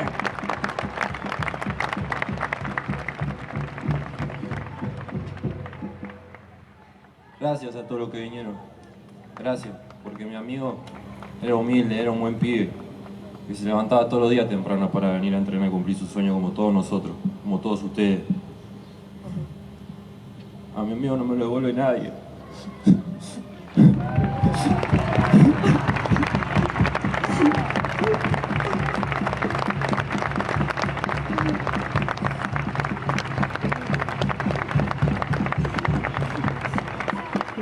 Lo que nos tenía que proteger, loco.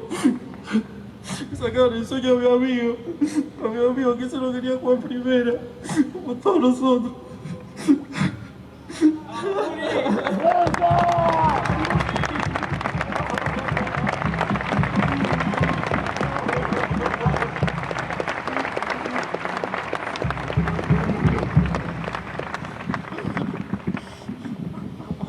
Hola, buenas tardes a todos. Primero que nada, quiero agradecerle a cada uno de ustedes los que están presentes acá, porque de alguna manera puedo recompensar la ausencia de mi amigo, ¿no? Y la ausencia de mi amigo no solo habla de una persona, sino también de un sueño, de un sacrificio, de que la mayoría de los chicos que estamos todos acá queremos lo mismo, ¿no? Que es debutar, poder jugar, poder ser feliz dentro de una cancha y hacer feliz a la familia. Ahora hay una familia que sufre esa ausencia, pero yo quiero dejarle un mensaje a todos los chicos que tienen el mismo propósito que tenía Lucas, que tiene Lucas, porque yo me voy a encargar de cumplirlo, que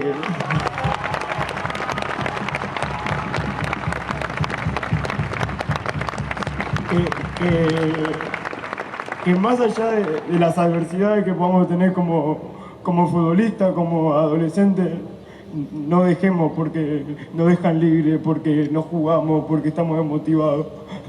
A mi amigo, para que deje de jugar, lo tuvieron que matar.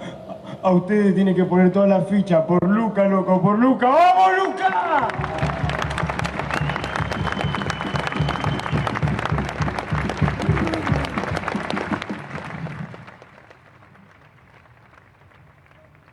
Vamos a hacer una pausa y enseguida estaremos con el doctor Baltasar Garzón y con Fernanda Gil Lozano. Estos temas también son parte de lo que vamos a conversar con ellos por una jornada muy especial que tendremos mañana en la ciudad de Buenos Aires. Ya venimos. ¿Qué tal? Un placer. Víctor Hugo. Lo acerca particularmente para el día de mañana una jornada muy especial Fernanda Gil Lozano, que actualmente es directora del Centro Internacional para la Promoción de Derechos Humanos. Así es. ¿De qué se trata lo de mañana, Fernanda? Mira, lo de mañana es un curso que hacemos, es la quinta versión de este curso, que se llama Juicio, Castigo, Democracia.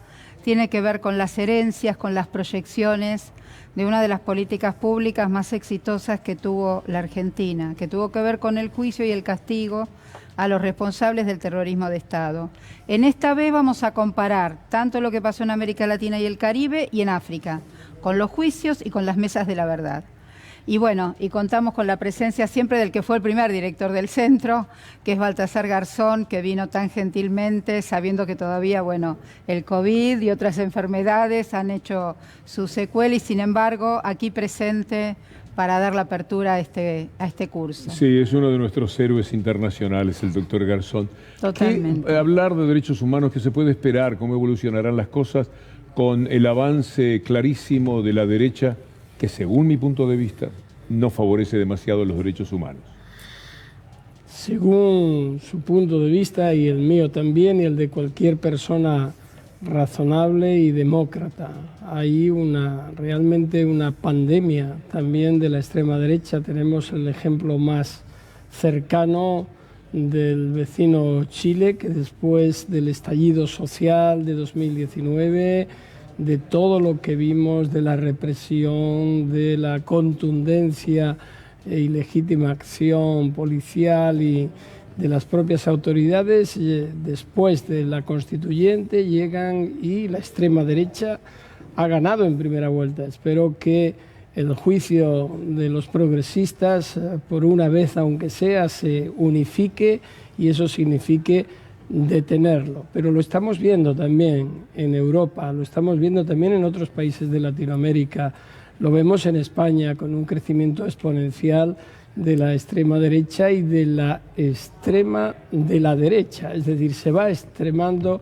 la derecha, escorando cada vez más y eso no significa más que restricciones, menor protección de derechos fundamentales, de los avances, etcétera. Por tanto, hay que estar muy, muy atentos y preocupados. Lo extraordinario es lo visible que está todo, es decir, el comportamiento de ellos no tiene ningún tipo de reparos, es decir, se manifiestan como son, es decir, con una fealdad en lo humano muy grande y casi que se regodean con eso. Sí, no engañan a nadie, pero ese es su éxito, ¿no? Es decir, ellos tienen una hoja de ruta, estos grupos tienen una hoja de ruta y la respetan al milímetro. No dudan en aliarse con quien se tengan que aliar, no dudan en prometer lo que tengan que prometer, van a las tripas, van a las emociones y por tanto pueden decir cualquier cosa. Y mientras tanto, enfrente, avanzamos con las luces cortas, no con las luces largas. Perdemos la perspectiva y por tanto, si la oscuridad nos rodea y no la vemos en perspectiva, tenemos el riesgo de que nos Es muy extraño que puedan imponerse de tal manera sin necesidad del poder político. No lo tienen en España, no lo tienen en este momento ni siquiera en los Estados Unidos. Pero lo controlan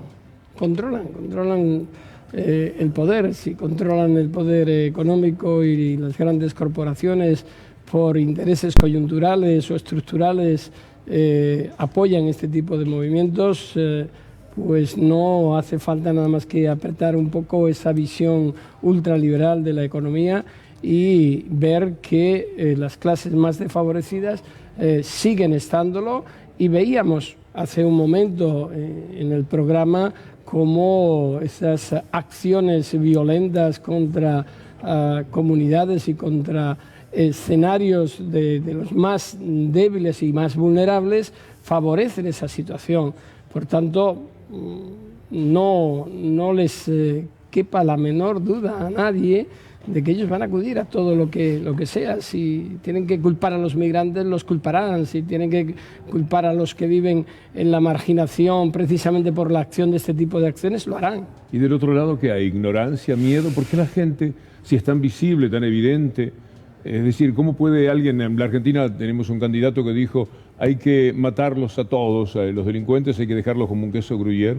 Es decir, pidiendo juicios sumarios. A esta altura de la humanidad, es decir, hemos evolucionado de Hammurabi, desde Hammurabi, sí. De esos códigos que uno estudiaba de muchachito. Ojo por ojo, diente por diente. Pero sí. Incluso en el código de Hammurabi se distinguía lo correcto de lo incorrecto. Es decir, había incluso algunas reglas totalmente definidas. No, yo creo que hay mucha indiferencia. Hay una absoluta indiferencia y una irresponsabilidad de que al final todo se va a reconducir. Y mientras tanto va avanzando la destrucción. El Amazonas no se protege con buenas intenciones, sino con medidas proactivas. Y cuando nos damos cuenta, son miles y millones de hectáreas las que se quemaron o las que se desertizaron. Y así nos va. La extrema derecha es lo mismo, insisto, llevan su hoja de ruta y no la alteran bajo ningún concepto. Y así van. Afortunadamente, en Europa, que estaban expandiéndose, los últimos ejemplos en Alemania, en Dinamarca, ha habido una restricción, una reducción de la presencia de la extrema derecha. Ese es el camino. Es decir, lo que no tiene lógica es que dejemos un espacio y que en la sociedad, que muchas veces está desesperada con esta pandemia, los discursos populistas de este tipo que, insisto, van a las entrañas, a las emociones, prenden muy fácil, es muy fácil. Fernanda Gil Lozano, ¿el eje de mañana cuál es? El eje de mañana va a ser sobre todo inaugurar esta nueva idea con respecto a lo que es la democracia y lo que significó para nosotros el juicio y castigo a los culpables. Fue la garantía de la democracia. Saber que en la Argentina lo que fue todo un genocidio, lo que fue el terrorismo de Estado, tiene castigo. Esa fue la garantía que nosotros tuvimos. Y no nos tenemos que olvidar, porque vienen nuevas generaciones y hay que volverles a contar qué es lo que está pasando, qué es lo que pasó y todo lo que nos costó generacionalmente poder votar, aunque se proteste que si las paso, que si no las paso, de que votamos demasiado seguido. Cuán lindo es poder votar y decidir y no estar años de nuestras vidas sin poder decir qué es lo que pensamos. Y yo quiero agregar una cosa. Antes le voy a pedir. Sí, por favor. Porque estamos muy conmovidos con esto. Está hablando la mamá de Lucas, de este chico. La vamos a escuchar y después retomamos con Fernanda Gil Lozano. Está destrozada todos los días acostada en la cama. Yo estoy muerta en vida. Mi vida se fue con él. Ustedes no saben lo que significa Lucas para mí. A la edad que yo lo tuve a Lucas, a los 17 años me lo arrebataron. Pasamos millones de cosas juntos. Él era mi compañero, mi amigo. Él era mi compañero de todo. Y no me lo pudieron haber matado así. Yo lo vi a mi hijo todo moreteado, todo entubado. Él no era. Quiero que por favor no nos dejen solo, que se haga justicia. Al juez, por favor, que no los libere, que a los tres le dé la perpetua, porque los tres son culpables. Para que no haya un Lucas más, para para que no haya un blas más.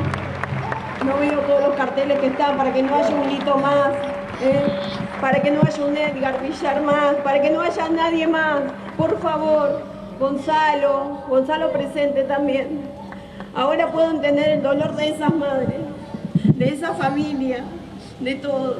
Les agradezco con el corazón y todos los días de mi vida, hijo, todos los días de mi vida te voy a recordar. Todos los días voy a subir una foto tuya.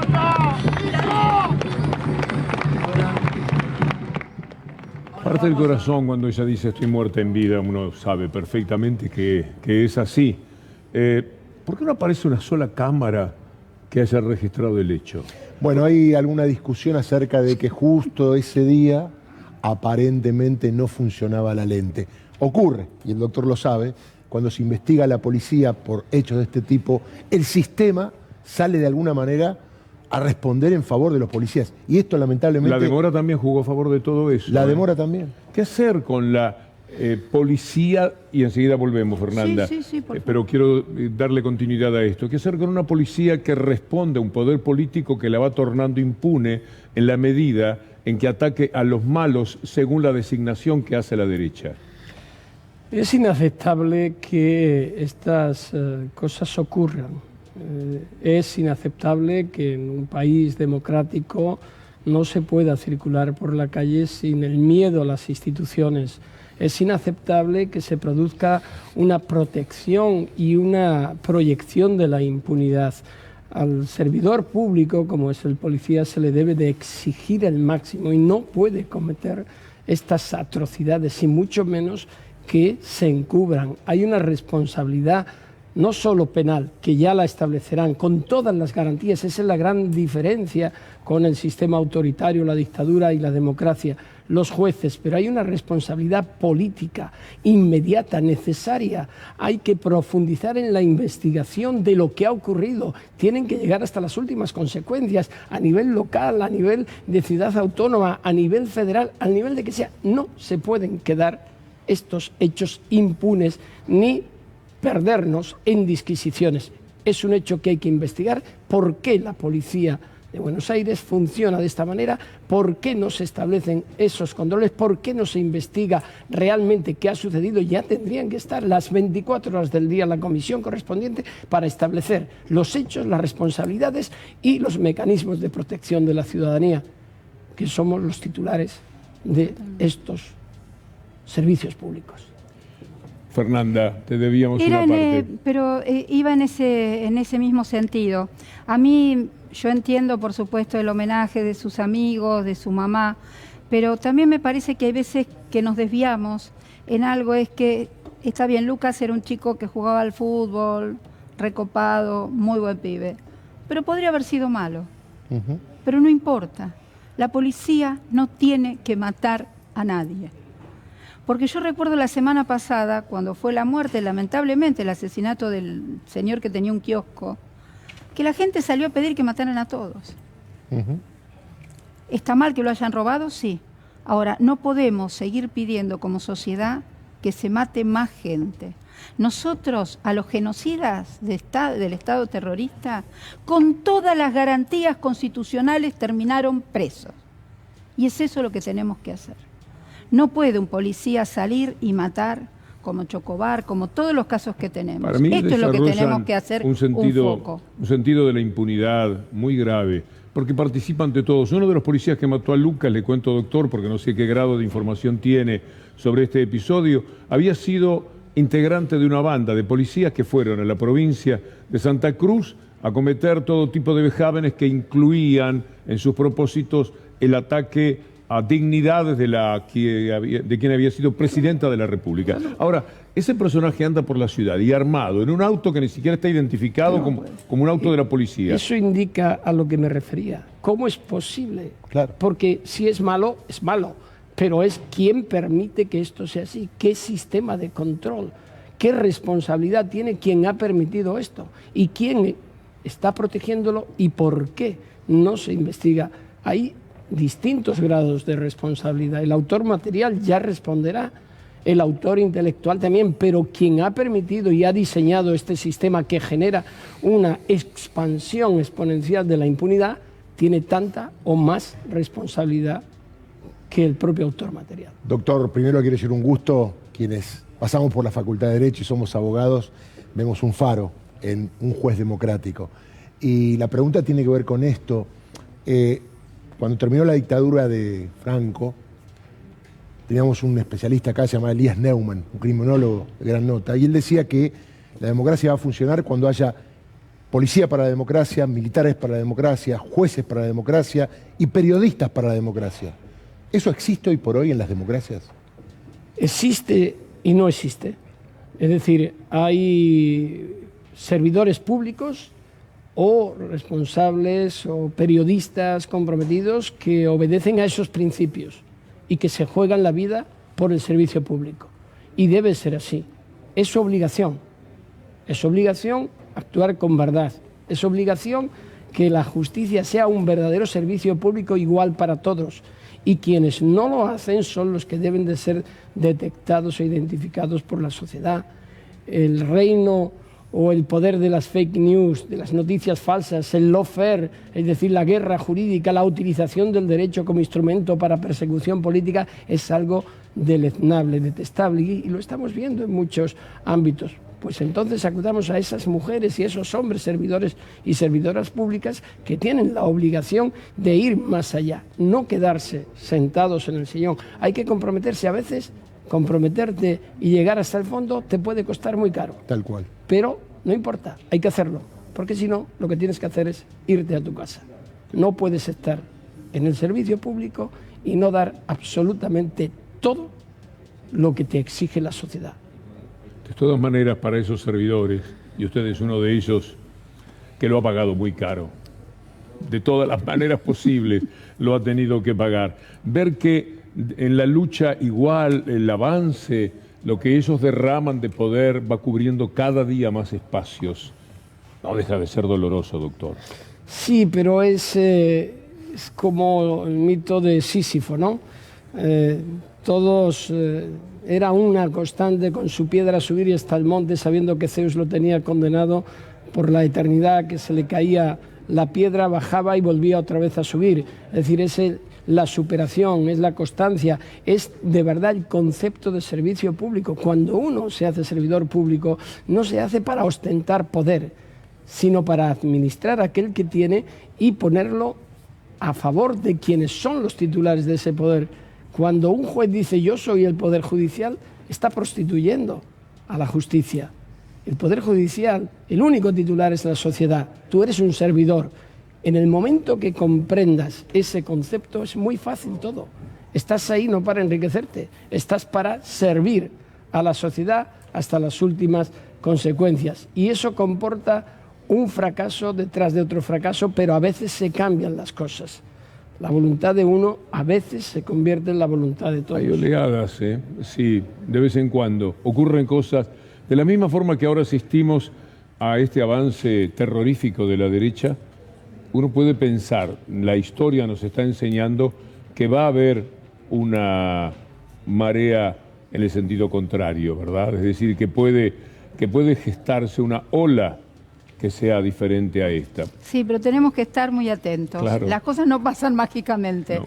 Por eso me parece que estos cursos, yo cuando insisto en la facultad, enseñemos las democracias, las transiciones, hay que estar todo el tiempo. A mí me parece a veces que la lucha por los derechos, por la libertad, por la igualdad, es como un elástico. Vos lo tomás. Mira, cuando aflojás vuelve. Tenés que seguir ahí, teniéndolo. Hace muchos siglos, Khayyam, un poeta, filósofo musulmán, decía, nadie conquista un reino para siempre. Es decir, el mayor fracaso en la democracia es creer que la democracia está consolidada y que se ha conseguido. Claro. Y te puede faltar en cualquier momento. Por el contrario, yo la veo muy atacada la democracia. Por eso la lucha por los derechos humanos es una constante, es una necesidad de reforzamiento permanente, de lucha constante, de jalonar día a día, momento a momento, porque las fuerzas contrarias siempre van a estar atentas a que los espacios de impunidad se amplíen. Doctor, muchísimas gracias. Es un honor tenerlo.